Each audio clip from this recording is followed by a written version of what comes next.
Welcome student मेरा YouTube channel है the unique academy Jaipur.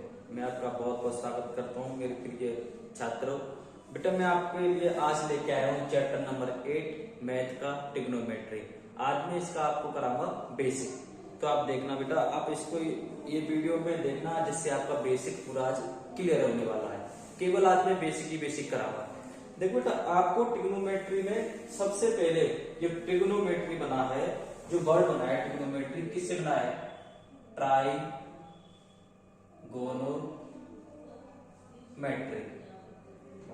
ये 3 वर्ड से मिलकर बना है। कौन कौन से? ट्राइगोनोमेट्री। ट्राई का मतलब तो आप जानते हो बेटा 3, इसका मतलब क्या होता है? 3। और गोनो का मतलब मान लेते हैं आप एंगल। एंगल और मेट्री होती है कोई मेजरमेंट करते हैं ना, मेजरमेंट होता है। क्या होता है? मेजरमेंट। तो बेटा आपको ट्रिग्नोमेट्री में स्टार्ट करने से पहले ट्रिग्नोमेट्री वर्ड का आपको मतलब समझना चाहिए। इस वर्ड का मतलब होता है आपका ट्राइगोनोमेट्री, मतलब 3 एंगल्स का मेजरमेंट, मतलब जिसमें 3 एंगल का मेजरमेंट होता है वो होती है आपकी ट्रिग्नोमेट्री। और आपको सबसे मेन चीज आपको पता होनी चाहिए, 3 एंगल्स किस में आते हैं? केवल ट्रायंगल में। किस में आते हैं 3 एंगल्स? 3 एंगल किस में आते हैं? ट्रायंगल में। तो बेटा सबसे पहले हम ट्रायंगल के बारे में पढ़ेंगे। क्या करेंगे हम? ट्रायंगल के बारे में सारी चीजों को जानेंगे, ट्रायंगल के बारे में सारी चीजों को पढ़ेंगे।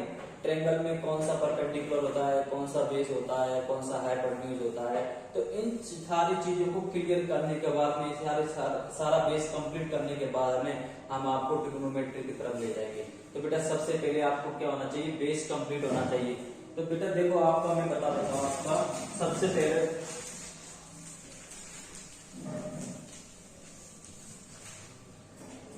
देखो बेटा, सबसे पहले मैं आपको ट्रायंगल की बात करता हूं। किसकी बात करता हूं? ट्रायंगल की। इसमें हमेशा राइट एंगल ट्रायंगल यूज होता है। कौन सा? Right angle triangle. तो बेटा इसमें राइट एंगल ट्रायंगल के बारे में आपको बता देता हूं। एक एंगल इसमें कौन सा होता है? 90 डिग्री का होता है। ए, बी एंड सी। एक कौन सा एंगल हो गया? राइट एंगल ट्रायंगल, जिसमें एक एंगल 90 डिग्री का होता है। अब राइट एंगल ट्रायंगल के अंदर आपको क्या क्या मालूम होना चाहिए बेटा?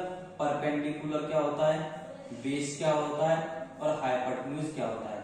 ये 3 चीजें क्लियर होनी चाहिए। मैं आपको ये सारी चीजें क्लियर कराने वाला हूं आज। परपेंडिकुलर, बेस और हाइपोटेन्यूज। देखो बेटा इसमें एक एंगल तो 90 डिग्री का होता है और दूसरा कौन सा होता है? थीटा एंगल होता है। कौन सा होता है? Theta angle. या थीटा एंगल यहाँ पे भी होता है, या मैं थीटा एंगल को कहां पे ले सकता हूँ? एंगल ए पर भी ले सकता हूँ। तो एंगल ए पर थीटा एंगल ले लिया, एंगल सी पर थीटा एंगल ले लिया। इन चीजों में डिफरेंस है बेटा। यहाँ पे मैंने थीटा एंगल लिया है, यहाँ पे मैंने थीटा एंगल लिया है। तो ये थीटा एंगल का अलग अलग मीन्स हो जाएगा। ए पर लेंगे तो इसका अलग मीन्स होगा, बी पर सी पर लेंगे तो इसका अलग मीन्स होगा। अब जो थीटा एंगल को ए पर या सी पर लेते हैं, इनका मीन्स अलग कैसे होगा मैं आपको ये बता देता हूँ। तो फर्स्ट ऑफ ऑल आपको बेटा समझना है कि 90 डिग्री के just in front of side कौन सी होती है? ये वाली। 90 डिग्री का एंगल कहीं पर भी हो आपका, उसके जस्ट फ्रंट ऑफ साइड कौन सा होता है? हमेशा हाइपोटेन्यूज होता है। कौन सा होता है? हमेशा हाइपोटेन्यूज। थीटा के सामने की जो भी बिल्कुल इन फ्रंट ऑफ साइड होती है, थीटा एंगल ये रहा, इसकी इन फ्रंट ऑफ साइड कौन सी होती है? हमेशा क्या होती है? परपेंडिकुलर होती है। कौन सी होती है? परपेंडिकुलर। और जिस साइड पर दोनों एंगल्स होते हैं आपके, थीटा एंगल्स और 90 डिग्री एंगल, तो ये कौन सा होता है? बेस। तो आपको इसमें क्लियर हो गया होगा कि थीटा के इन फ्रंट ऑफ वाली साइड हमेशा परपेंडिकुलर होती है। 90 डिग्री या राइट एंगल के इन फ्रंट ऑफ साइड कौन सी होती है? हाइपोटेन्यूज होती है। एंड जिस साइड पर दोनों एंगल्स होते हैं वो क्या होता है? बेस होता है। क्लियर बेटा? तो इसमें बेटा मैं बता देता हूं आपको परपेंडिकुलर, बेस क्या क्या होंगे।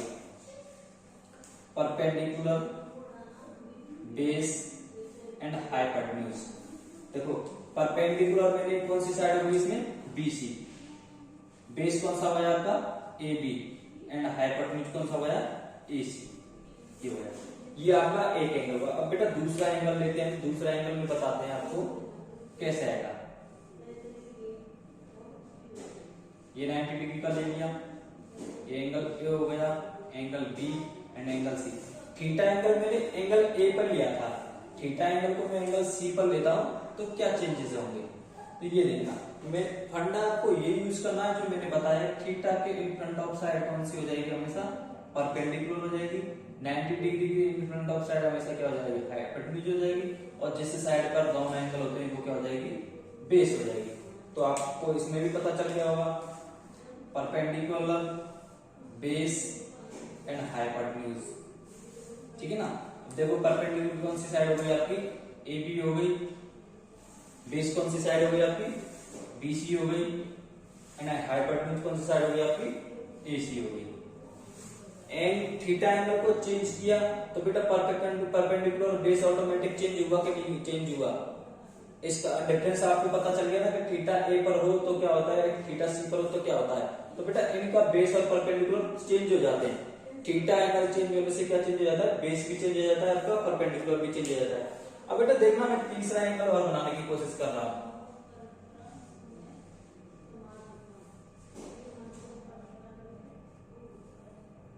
ये बनाया मैंने angle A, angle B and angle C। हाँ नहीं ऐसे करते हैं, एंगल B एंड C। यहां पर मैंने 90 डिग्री का एंगल इस बार ये ले लिया है, ठीक है। और थीटा एंगल कौन सा ले लिया मैंने, B पर ले लिया है। अब इस बार कौन सी परपेंडिकुलर बेस और हाइपोटेन्यूज साइड कौन सी होंगी, परपेंडिकुलर, बेस एंड हाइपोटेन्यूज, ये तीनों साइड हमको इसमें देखनी है। बेटा फंडा मैंने बताया था आपको वही यूज करना है, थीटा के सामने वाली साइड हमेशा क्या होती है, परपेंडिकुलर। 90 डिग्री के सामने वाली साइड हमेशा क्या होती है, हाइपोटेन्यूज। और जिस साइड पे दोनों एंगल होते हैं वो क्या होता है, बेस होता है, ठीक है ना बेटा। अब देखना परपेंडिकुलर कौन सी साइड हो जाएगी आपकी, AC साइड हो जाएगी परपेंडिकुलर।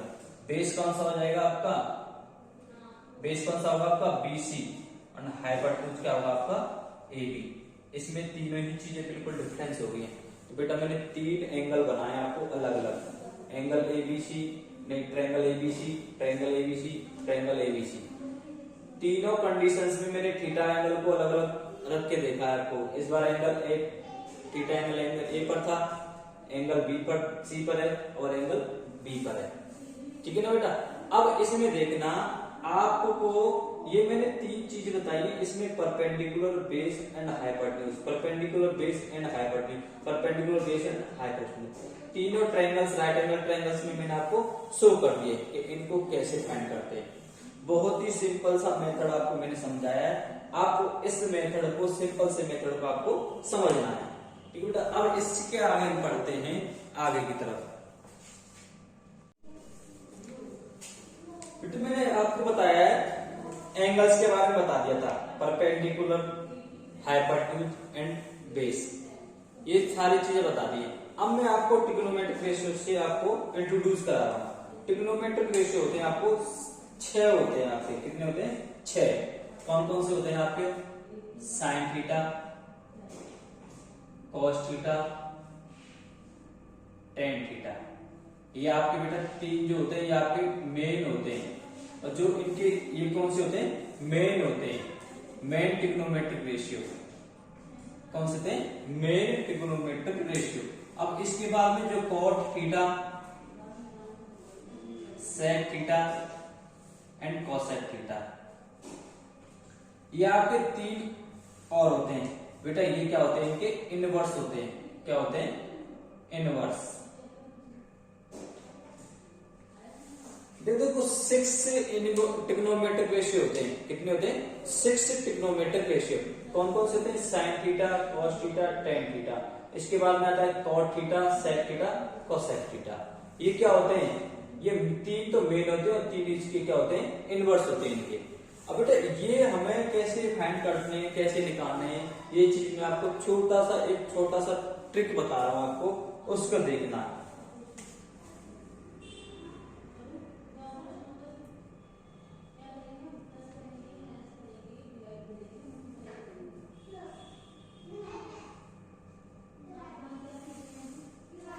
देखो बेटा ये मैंने आपको छोटी सी ट्रिक लिखी है, P B P upon H H B.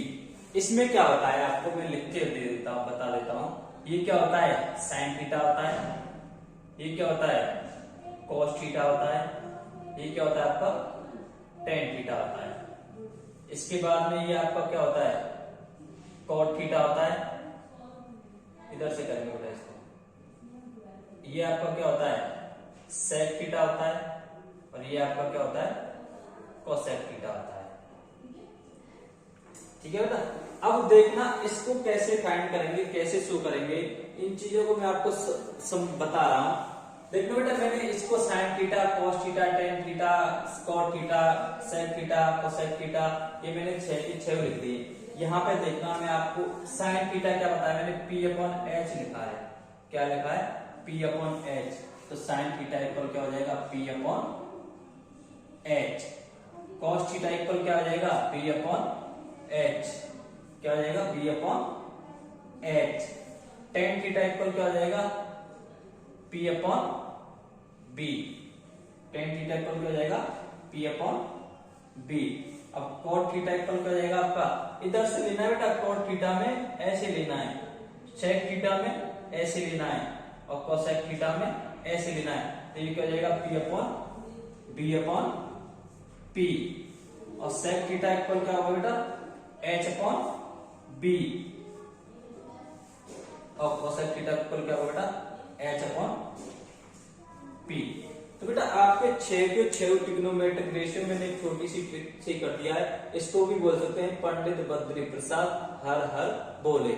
ये होगा perpendicular upon hypotenuse, base upon hypotenuse, perpendicular upon base, और इधर से लिखेंगे तो base upon perpendicular, hypotenuse upon base, hypotenuse upon base. तो बेटा मैंने आपको 6 ट्रिग्नोमेट्री बताए। साइन थीटा इक्वल क्या होता है, पी अपॉन एच होता है। कॉस थीटा इक्वल क्या होता है, बी अपॉन एच होता है। टेन थीटा इक्वल क्या होता है, मैंने पी अपॉन बी बताया है। कॉट थीटा इक्वल मैंने क्या होता है, बी अपॉन पी बताया है। सेक थीटा इक्वल क्या होता है, मैंने एच अपॉन बी बताया है। और कोसेक थीटा इक्वल में क्या होता है, एच अपॉन पी बताया है। तो आपके 6 ट्रिग्नोमेट्रिक रेशियो को मैंने आपको सामने ये शो कर दिया है और छोटी सी ट्रिक से आपको बता दिया।